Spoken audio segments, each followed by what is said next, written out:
What is up, awesome people? And welcome back to Wi-Fi Wednesday Shenanigans.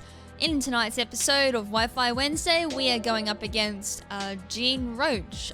Sorry mate, I can't remember what your username was on YouTube, but regardless, this one was from our recent battle livestream over on Knight's channel.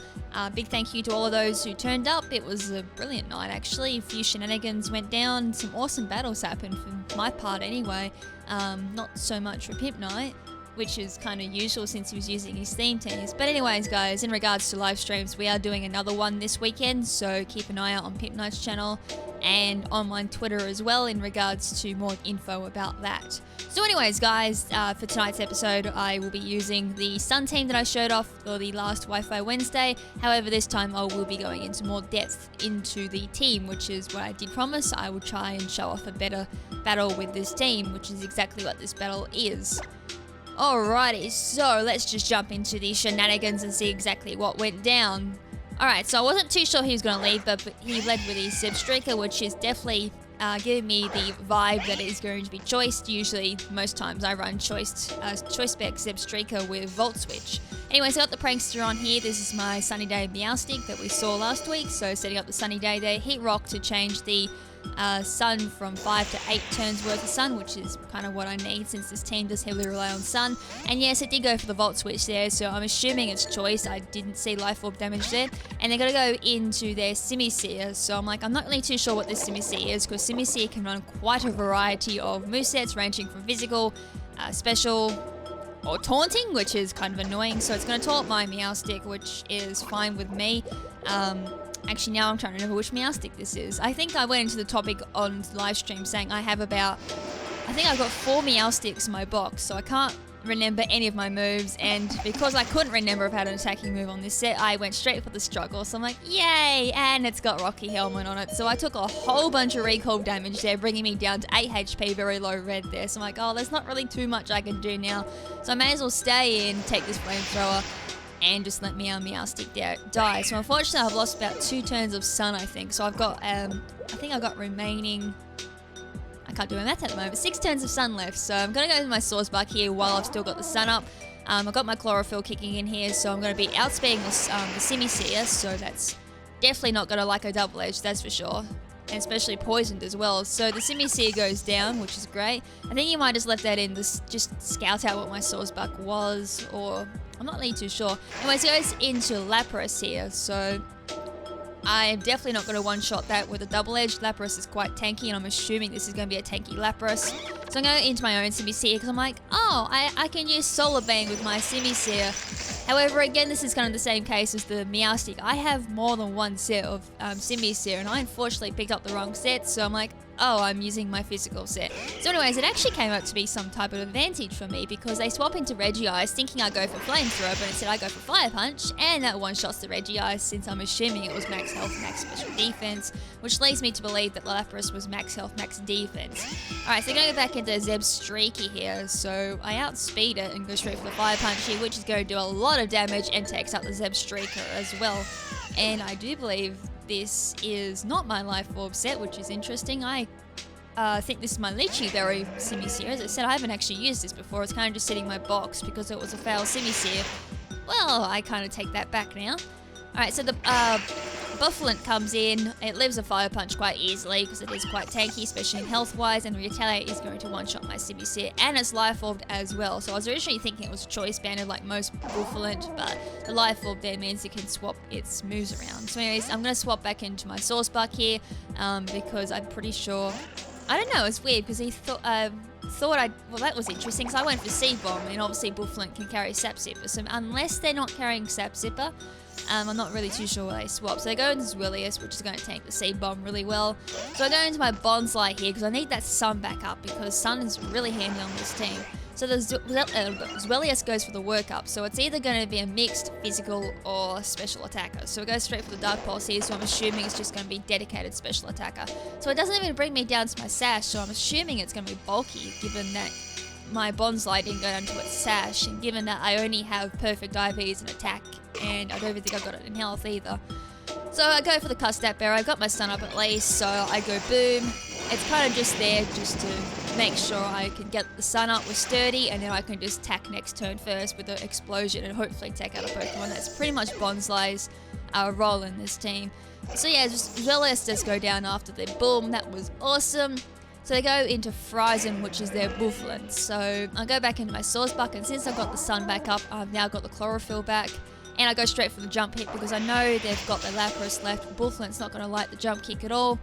And well, only just talking, it'd be just my bad luck if I missed, did half recall damage to myself, and I die. So anyways, Lapras comes back in. I think this is their last Pokemon. So I go jump kick there. And Lapras just hangs in there with a very low red there. Goes for Ice Beam. I'm assuming this is a dead Sawsbuck. And Sawsbuck definitely doesn't like that at all. So Sawsbuck does go down. And my leftovers there on the Lapras. So I probably was right about the max health, max defense, because that was a choice banded Sawsbuck. And finally, I have like the most powerful Pokemon on my team come in, which is the Helioptile Solar Power Choice Scarfed Pokemon, which is enough to take out the Lapras. And with that is GG. Very well played, and that was a very fun battle. The only Pokemon I didn't get to send out there was Tangela, but I don't think Tangela would have had any type of difference on this battle. It is a Chlorophyll Tangela. It does have, I think it's got max special attack. However, it's running a positive, I can't remember. I think I might have done modest, max special attack, max health, Everlight, on that Tangler, because it's a very interesting set, and I've only managed to be able to pull it off once, but that was a DC battle, which was fun, so I never got the chance to show that battle off. Anyways, just to finish off tonight, I thought I would do a subscriber battle. So on the live streams, every time we do a battle live stream, we always finish it off by doing multi-battles with both the Patreons and people from the YouTube chat. So this one was a Patreon dedicated multi-battle.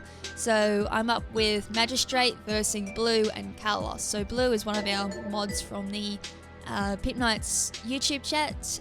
Again, if I remember, I'll put the link to the chat down in the description below and come along and join us. As I said, we often come there quite a lot to grab battles. I definitely come there quite a lot to get a lot of battles for Wi-Fi Wednesday. So it doesn't have to, you don't have to be a Patreon or anything. You just come along for the fun of it. Anyways, let's jump into the subscriber battle. This was actually a pretty close battle. Given that Blue is definitely very well versed in VGC double battles, so this is going to be very interesting. Anyways, I'm going to leave my tracker on here, and my partner's going to lead with a Slowbro, and the opponent's Blue going to lead with the Tyranitar, and Carlos is going to lead with the Samurott. Alright, so to withdraw his, Blue's going to withdraw his Tyranitar, fearing the Sacred Sword from the Terrakion, which I think is my Choice Scarf Max Speed Jolly Terrakion. Slowbro is going to Mega Evolve into the Mega Slowbro, which is great, so it's going to make it quite tanky, especially with Carmine there, making it tanky on both sides. So yeah, I do go for the Sacred Sword there. Unfortunately, they swap into Executor, but even with the Executor resisting, the Sacred Sword is going to do about quarter damage there to the Executor. Hydro Pump there from the Samurott brings the Terrakion down to half health, and the Carmine goes up there on the Mega Slowbro. So as I said, this thing comes really tanky on both sides, so unless that Executor is running the obvious Harvest set and has something to take down that Slowbro, let's say Toxic or something, it's about the only way to counter that Slowbro. So Sandstorm's got to buff the Executor and Slowbro as well as Samurott. I go for another Sacred Sword here because I'm locked into it. I bring it down to very close to the quarter range there. Harvest kicks in, so the Citrus Berry is going to recover the Executor back up to about half, very low green. And the Razor Shell there from the Samurott is going to kill up my Terrakion. So I think they swapped it up from Razor Shell to Hydro Pump just to make sure the Terrakion did go down. And the Executor does have Leaf Storm, so even at a +1, that Leaf Storm is going to do a hell of a lot to that Slowbro. So Slowbro is down to the very low red there. After that, does go for another Carmine, so it's now at +2, but however, sitting on that very low health and the speed that it does have, it's not going to throw up a recovery move at all, so that's kind of a dead Mega Slowbro now. So Samurott does get buffed by the Sandstorm, so does Executor, and so does Slowbro. And that's just going to hang in there after the Sandstorm as well. Harvest kicks in, unfortunately, so that's 50% chance without the sun. And Citrus Berry is going to recover the Executor back up to a quarter health, so that was very lucky. So I'm going to swap into my Choice Band Mamoswine. I'm like, oh, I'm running 2 Choice Band Pokemon. This is not fun. So I got the Ice Shard on this set, and that's just going to miss out the kill of the Executor, but I think the Sandstorm is going to be enough to take out the Executor. So Samurott waited for the Hydro Pump there. It does miss my Mamoswine, and I think that was the Leaf Storm once again on the Slowbro. And that's definitely going to be enough to take out the Slowbro. So Executor is now seeing a -4 special attack. I don't think it'll be sitting around after this turn anyway, so I guess that was the best move to stay in and just deal whatever damage it could. So Executor goes down. That's great, one Pokemon down on his side. And his next Pokemon to come out is Machamp. I'm like, oh, this is scary. I'm not going to like Machamp at all. So my ally brings in the Empoleon, switches out because that Machamp probably scares the living crap out of it, and brings in the Kingler, which is a better choice since its natural defense should be enough to take a Dynamic Punch from the Machamp. So I do get a critical hit there on the Ice Shard, which is great. It does bring the Machamp down to just below half. Dynamic Punch is going to do a lot there to the Kingler, doing about 3/4 damage there. Does get confused, unfortunately. Sandstorm's got to do a little bit more damage there, so that residual damage is not liking, Kingler's not liking residual damage at all. Neither is that Machamp and Samurott. So at the moment, Samurott's only taken residual damage. And Ice Shard is going to take out the Machamp, so now Blue's down to his final Pokemon, which is Tyranitar. And I'm like, oh great, I'm locked into the wrong move because Ice Shard will do nothing to the Tyranitar. And unfortunately, Kingler does hurt itself in confusion, bring it down to the quite low red. Razor Shell hits my Mamoswine, but Mamoswine is max health, max attack, and so it lives up pretty decently. Sandstorm does subside for now until the Tyranitar does come back. Sandstream ability kicks in, and the Sandstorm once again comes back. I don't really mind because it's kind of complementing my Pokemon at the moment, since most of them are coming from my Sandstorm VGC team. Alright, so Tyranitar's got the superpower, so that's kind of a dead Mamoswine. So I'm not really too sure what set he's running on his Tyranitar, if it's a Choice Band set or if it's going to be a D-Dance set. I'm assuming it's going to be something like a D-Dance set. So the Kingler is running superpower as well, and Tyranitar being 4 times weak to fighting and critical hit as well is definitely going to be enough to take out the Tyranitar. So that is one dead Tyranitar. So adios, Tyranitar. So the last 3 Pokemon is on Carlos' side with Samurott and 2 unknown Pokemon, I do believe. So the Razor Shell crits there, taking out the Kingler. I'm not too sure if that critical hit mattered at all. So more Sandstorm damage there for the Samurott. This thing's only just taken Sandstorm damage. Far out.